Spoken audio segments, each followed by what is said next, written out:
Hello, xin anh em. Chào mừng anh em đến với gà FC Mobile và tất nhiên rồi, mình là Gà đây.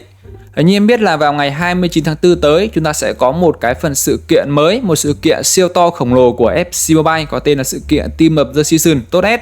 Và tối hôm qua thì người bạn của mình làm cho EA là Mr. Tắc cũng đã có buổi livestream giới thiệu sơ qua về các thẻ cầu thủ cũng như là cách chơi cái chap đầu tiên là cái chap Premier League của cái phần sự kiện này. Vậy thì tất cả những cái thông tin đấy là gì thì anh em hãy bắt đầu bên cùng Gà nhé. Và trước khi bắt đầu video này, anh em ủng hộ Gà bằng cách để cho Gà một like, một đăng ký kênh. Và anh em nào có nhu cầu nạp Star Pass hoặc là FC Point thì có tiền liên hệ Gà thông qua Zalo để được hỗ trợ nạp nhé. Ok, và chúng ta cùng bắt đầu thôi. Ok, và đầu tiên chúng ta sẽ cùng đến với một vài thẻ cầu thủ nổi bật sẽ xuất hiện trong cái phần sự kiện này. Và cụ thể thì cái chap đầu tiên chúng ta sẽ có cái chap của là Premier League, tức là của ngoại Anh. Chúng ta sẽ có một vài con hàng nổi bật như là cầu thủ Haaland có đồ là 98 đã ở vị trí ST này. Chúng ta có con hàng là Saliba, có Declan Rice, có Kevin De Bruyne. Ngoài ra nữa chúng ta sẽ có thêm cầu thủ như là Phil Foden, Son Heung-min. Còn của MU thì chúng ta sẽ có hai cầu thủ góp mặt trong cái phần sự kiện này, đó chính là con hàng Kobbie Mainoo và cầu thủ là Alexander Garnacho. Trong khi đó thì Liverpool chúng ta sẽ có những con hàng như là con hàng Salah này, con hàng Diaz, con hàng McAllister. Còn Arsenal cũng là một câu lạc bộ góp mặt trong cái đội hình này, bao gồm là Gabriel này, chúng ta có Saka, đều là những cầu thủ khá là chất lượng. Cùng với đó nữa chúng ta sẽ có thêm các cầu thủ của Moment, tức là các cầu thủ này sẽ có thể được tăng OVR dựa vào thành tích của câu lạc bộ vào cuối mùa giải. Chúng ta sẽ có con hàng là Modric này, chúng ta có Di Maria, một thẻ mà sẽ thực hiện XG anh em nhé. Cái thẻ này thì hôm qua mình cũng đã cung cấp link cho anh em rồi. Ngoài ra đây chúng ta có thẻ của Nani, tiếp tục lại là một thẻ của Nani sau cái thẻ của sự kiện Centurion. Chúng ta có Kante, có Bruno Fernandes. Ngoài ra thì của Arsenal chúng ta sẽ có thêm thẻ của Kai Havertz. Và cùng với đó nữa chúng ta sẽ có thêm một vài thẻ cầu thủ icon xuất hiện trong cái tuần đầu tiên, chính là con hàng Vieira, con hàng Kenny Dalglish và cuối cùng là cầu thủ Carvalho. Thực sự thì chờ đợi mãi, tuy nhiên thì vẫn chưa xuất hiện thẻ của Torres. Ok, anh em có mong chờ thẻ nào trong cái phần chat đầu tiên này không thì cùng chia sẻ dưới phần comment nhé.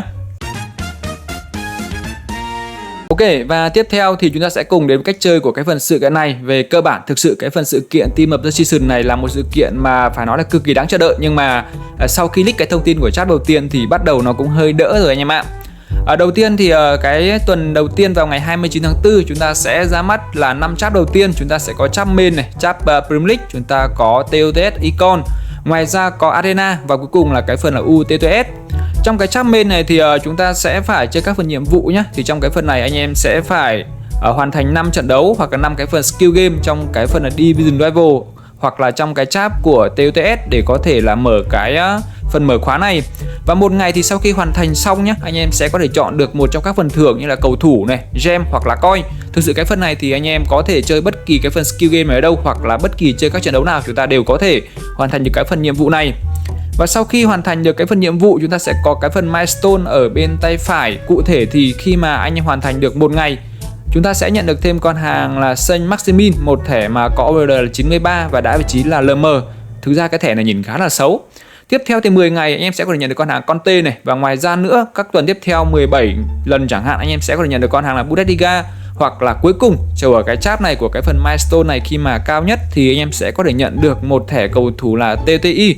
Và vào ngày thứ 40 nhé, chúng ta sẽ cần phải chờ 40 ngày mới có thể nhận được thêm một thẻ cầu thủ. Tuy nhiên thẻ này lại tiếp tục là một thẻ untradeable. Thực sự thì cái phần sự kiện này phải nói là gần như là tất cả các thẻ đều là untradeable.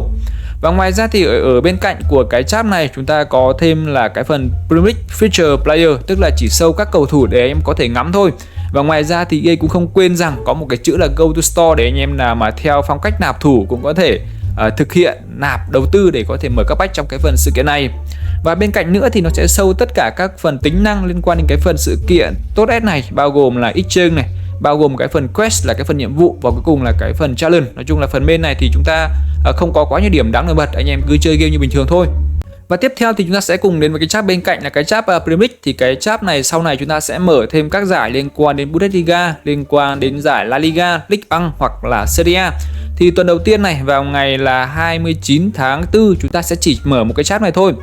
Và tương tự như các phần sự kiện khác thôi, các phần sự kiện của EA thì đều có các nhiệm vụ là chơi cái phần skill game, chơi các phần trận đấu. Và trong cái chap này chúng ta sẽ kiếm được những cái điểm gọi là cái điểm là TTS Point A.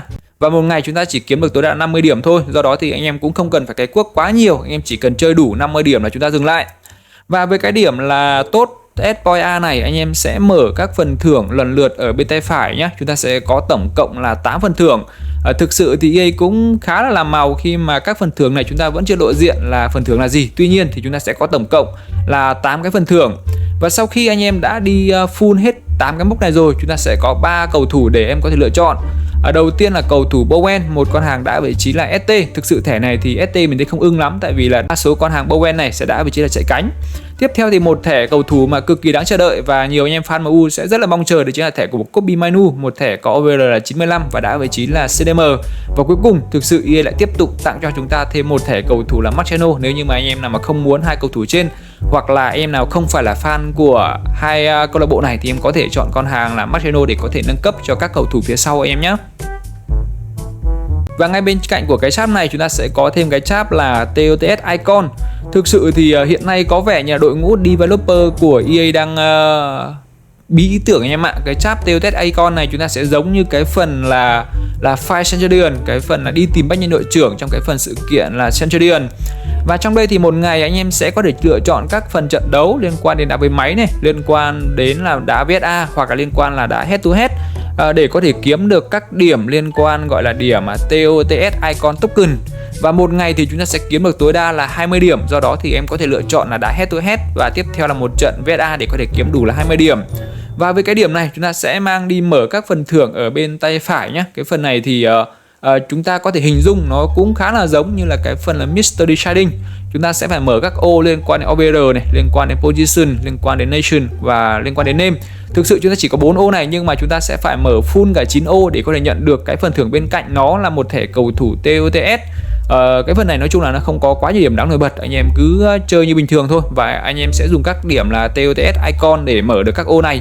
Và chúng ta sẽ có tổng cộng là 3 cầu thủ để có thể nhận được trong cái phần icon này nhé. Và tiếp theo là chúng ta sẽ có cái chap là TOTS Arena. Cái chap này tiếp tục lại là bí ý tưởng của đội ngũ sáng tạo của EA. Trong cái chap này thì anh em có thể hình dung như là chúng ta chơi cái phần sự kiện UCL hiện tại. Một ngày anh em vào game thì sẽ có thể nhận được thêm 3 cái điểm là Arena Energy. Và cái điểm Energy này thì anh em chỉ có được 3 điểm thôi nhá. Anh em sẽ đi đá các phần nhiệm vụ ở bên tay phải. Chúng ta sẽ có thể lựa chọn đá theo chế độ là đá với máy, hoặc là có thể lựa chọn là đá theo chế độ là VSA, hoặc là có thể lựa chọn là head to head. Và sau mỗi trận thắng của head to head anh em kiếm được 20 điểm, VSA là 10 điểm và trận đấu với máy là 5 điểm. Do đó thì tùy vào độ tay to của anh em, tùy vào cái độ chất lượng đội hình của anh em có thể lựa chọn những cái trận đấu phù hợp với cái năng lực của mình. Và với những cái điểm liên quan đến Arena Point kiếm được thì anh em sẽ đổi các phần thưởng ở bên tay phải này. Thực sự thì nó hơi chán anh em ạ, nó tiếp tục là cái cuốc thôi. Ví dụ như là anh em sẽ dùng 20 cái điểm point để đổi các thẻ cầu thủ từ 75 đến 99, 30 điểm point để đổi các thẻ cầu thủ từ 84 đến 99, 40 điểm để đổi các gói cầu thủ từ 86 đến 99, hoặc là 300 điểm để anh em có thể đổi được cầu thủ là Marciano hoặc là thẻ cầu thủ là từ 92 đến 99. Và tất nhiên rồi, tất cả những cái thẻ cầu thủ này đều là thẻ cầu thủ untradable, không bán được, nên là người ta hay gọi cái phần sự kiện TOTS này là sự kiện untradable. Và ngoài ra thì chúng ta có thêm cái phần milestone. Thời điểm hiện tại nếu như mà anh em hoàn thành 30 trận thắng trong cái phần là Arena này thì anh em có thể nhận được một trong các cầu thủ như là con hàng Rafa này, con hàng Merino hoặc là cầu thủ Romero. Thời điểm hiện tại mà EA vẫn tặng cho chúng ta những con hàng 94 thì có vẻ ông này hơi ngáo anh em ạ. Thực sự luôn ạ, cái phần này mình cực kỳ đáng chờ đợi, nhưng mà đến thời điểm hiện tại sau khi show những cái preview liên quan đến cái phần sự kiện này thì bắt đầu là dự đoán về một tương lai không vui rồi. Và ngoài ra thì chúng ta sẽ có cái chap cuối cùng là cái chap UTOTS. Cái chap này thì hiện nay cũng chưa có thông tin gì đâu. Chúng ta chỉ có thông tin rằng cái chap này sẽ mở sau 22 ngày. 22 ngày là tính từ cái thời điểm chúng ta bắt đầu mở cái chap đầu tiên là vào ngày 29 tháng 4. Do đó thì thôi chúng ta cứ chờ thôi, khoảng 3 tuần chúng ta sẽ biết được là các cầu thủ này sẽ chơi như thế nào. Và hy vọng rằng chúng ta sẽ có một cái lỗi như ở năm trước là nhận được rất nhiều cầu thủ, full các cầu thủ UTOTS anh em nhé. Ngoài ra thì trong cái phần sự kiện này chúng ta sẽ có thêm một cái phần Star Pass mới là con hàng Ribery, một thẻ đã vị trí là LV. Do đó thì anh em nào mà chưa nhận con hàng Sabi, anh em đã cày hết rồi thì em cố gắng nạp sớm, tại vì là khi mà ra cái pass này thì con hàng Sabi sẽ bị mất đi.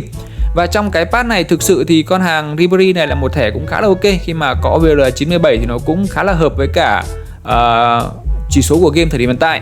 Và trong quá trình nhận được con hàng Ribery này chúng ta có rất nhiều phần quà nữa như là con hàng Kera, con hàng Toure hoặc là những cầu thủ khác. Do đó thì cái phần nạp Star Pass là mình nghĩ là một phần mà anh em nếu như mà anh em muốn nạp một chút vào game thì cái phần này cũng là một cái phần ổn, tại vì chúng ta nhận được rất nhiều phần thưởng liên quan đến coin, gem, food và các phần thưởng khác nữa. Cùng với đó nữa thì tất nhiên chúng ta có cái phần nhiệm vụ là tốt S, thì cái phần nhiệm vụ này thì chúng ta cứ chơi như bình thường thôi. Khi nào mà ra cái phần sự kiện chính thức thì mình cũng sẽ giới thiệu chi tiết cho anh em. Và với cả thì hiện nay đang có tiếng Việt rồi, chúng ta cũng không cần phải giới thiệu quá nhiều. Và ngoài ra phần cuối cùng trong cái phần tốt S này chúng ta sẽ có thêm các gói exchange nhé, exchange các cầu thủ từ 94 đến 98. Các gói này là các gói cầu thủ untradeable, và ngoài ra thì anh em sẽ có exchange được các gói cầu thủ từ 94 đến 99. Nhưng mà cái phần điều kiện là gì và liệu các cầu thủ trong đây có ngon hay không và tỷ lệ có ngon hay không thì chúng ta sẽ cần phải chờ thời gian chính thức ra mắt của cái phần sự kiện này thì chúng ta mới có thể biết được. Tuy nhiên thì thời điểm hiện tại anh em có thể tích những cái điểm phút lại, tích những cầu thủ từ Euro 80 hoặc là 90 trở lên để có thể là mở được tỷ lệ cao nhất các gói này anh em nhé. Một phần nữa đây chính là chúng ta sẽ hoàn toàn đổi được những cái điểm pass point hoặc là cái điểm Centurion Point sang cái phần sự kiện này là cái điểm Icon Point. Icon Point chính là cái phần mà anh em có thể nhận được các thẻ cầu thủ ở trong cái chap là tốt nhất Icon. Thực ra cái chap kia cũng không quá ngon đâu anh em ạ.